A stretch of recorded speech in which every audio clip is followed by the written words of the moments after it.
Tomato ಬೆಳೆಯಲ್ಲಿ ಹೂವು ಉದ್ರೋದು ಮತ್ತೆ ಬ್ರಾಂಚಸ್ ಬರ್ದೇ ಇರೋದು, ಗ್ರೋತ್ ಆಗದೆ ಇರೋದು. ಎಲ್ಲ ರೈತ ಬಾಂಧವರಿಗೂ ನಮಸ್ತೆ. ರೈತ ಬಾಂಧವರಿಗೆ ನಮಸ್ಕಾರ.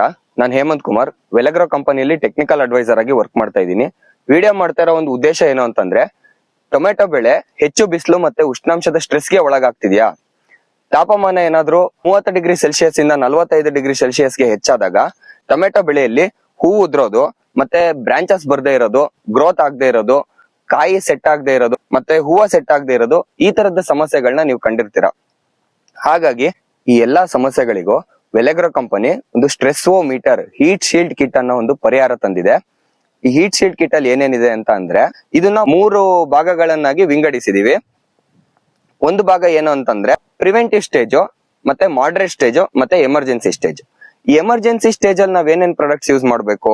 ನಾವು ಸ್ಪ್ರೇ ಅಲ್ಲಿ ಎಮರ್ಜೆನ್ಸಿ ಸ್ಟೇಜ್ ಬಂದಾಗ ಮೆಗಾಫಾಲ್ 5 ml per ಲೀಟರ್, ಮತ್ತೆ MC extra 1 gram per litre, ಮತ್ತೆ ಪ್ಲಾಂಟಾಫಾಲ್ 20 ಆಲ್ 3 ಗ್ರಾಮ್ per ಲೀಟರ್, ಹಾಗೂ ಡ್ರಿಪ್ ಅಲ್ಲಿ ನಾವು ಕೆಂಡಾಲ್ ರೂಟ್ 1 ಲೀಟರ್ per ಎಕರ್ ಮತ್ತೆ ಮಾಸ್ಟರ್ 20-20-20 ಅನ್ನು 5 kg per ಎಕರ್ ಬಿಟ್ಟಾಗ ನಮ್ಗೆ ಎಮರ್ಜೆನ್ಸಿ ಸ್ಟೇಜ್ ಅಲ್ಲಿ ಮೆಗಾಫಾಲ್ ಆಂಟಿ ಸ್ಟ್ರೆಸ್ ಏಜೆಂಟ್ ಆಗಿ ವರ್ಕ್ ಆಗಿರೋದ್ರಿಂದ ನಮ್ಗೆ ಗಿಡಕ್ಕೆ ಆ ಸ್ಟ್ರೆಸ್ ನ ರಿಲೀಸ್ ಮಾಡುತ್ತೆ. ಮತ್ತೆ ನಾವು ಮಾಡರೇಟ್ ಸ್ಟೇಜ್ ಅಲ್ಲಿ ಏನೇನ್ ಪ್ರಾಡಕ್ಟ್ಸ್ ಯೂಸ್ ಮಾಡ್ಬೇಕು ಅಂತಂದ್ರೆ, ಮಾಡರೇಟ್ ಸ್ಟೇಜ್ ಬಂದಾಗ ನಾವು Megafol 3 ml per litre, MC set 2.5 ml per litre, ಮತ್ತೆ Brexil plus 2 gram per litre.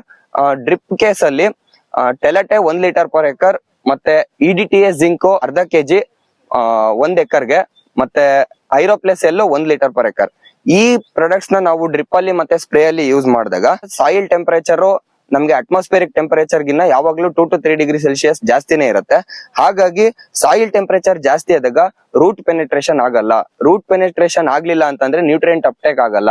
Nutrient ನೀವ್ ಎಷ್ಟು ಅಪ್ಟೇಕ್ ಆದ್ರೂ ಸಾಯಿಲ್ ಟೆಂಪರೇಚರ್ ಜಾಸ್ತಿ ಇದ್ದಾಗ ಗಿಡ ನ್ಯೂಟ್ರಿಯೆಂಟ್ಸ್ ನ ಅಬ್ಸರ್ವ್ ಮಾಡ್ಕೊಳಲ್ಲ, ಮತ್ತೆ ರೂಟ್ಸ್ ಕ್ಲೀನ್ ಆಗಿ ಮಣ್ಣಲ್ಲಿ ಹೋಗೋದಿಲ್ಲ. ಹಾಗಾಗಿ ನಾವು EDTA ಜಿಂಕ್ ಮತ್ತೆ ಐರೋಪ್ಲಸ್ ಎಲ್ಲೋ ಮತ್ತೆ ಟೆಲೆಟೆ ಕೊಡೋದ್ರಿಂದ, ಈ ಟೆಲೆಟೆ ಏನ್ ಕೆಲಸ ಮಾಡುತ್ತೆ ಅಂತಂದ್ರೆ ವಾಟರ್ ಬ್ಯಾಲೆನ್ಸ್ ಮಾಡುತ್ತೆ. ಈ ವಾಟರ್ ಬ್ಯಾಲೆನ್ಸ್ ಮಾಡೋದ್ರಿಂದ ಹೂವು ಉದ್ರೋ ಸಂಖ್ಯೆ ಕಡಿಮೆ ಆಗುತ್ತೆ. ಐರೋಪ್ಲಸ್ ಎಲ್ ಬಂದ್ಬಿಟ್ಟು ನಮ್ಗೆ ಅನ್ಅವೈಲಬಲ್ ಫಾರ್ಮ್ ಆಫ್ ಫಾಸ್ಫರಸ್ ಇರೋದನ್ನ ಅವೈಲಬಲ್ ಫಾರ್ಮಿಗೆ ಕನ್ವರ್ಟ್ ಮಾಡುತ್ತೆ. EDTA ಜಿಂಕ್ ಕೂಡ ರೂಟ್ ಪೆನೆಟ್ರೇಷನ್ ಗೆ ತುಂಬಾ ಚೆನ್ನಾಗಿ ಹೆಲ್ಪ್ ಆಗುತ್ತೆ.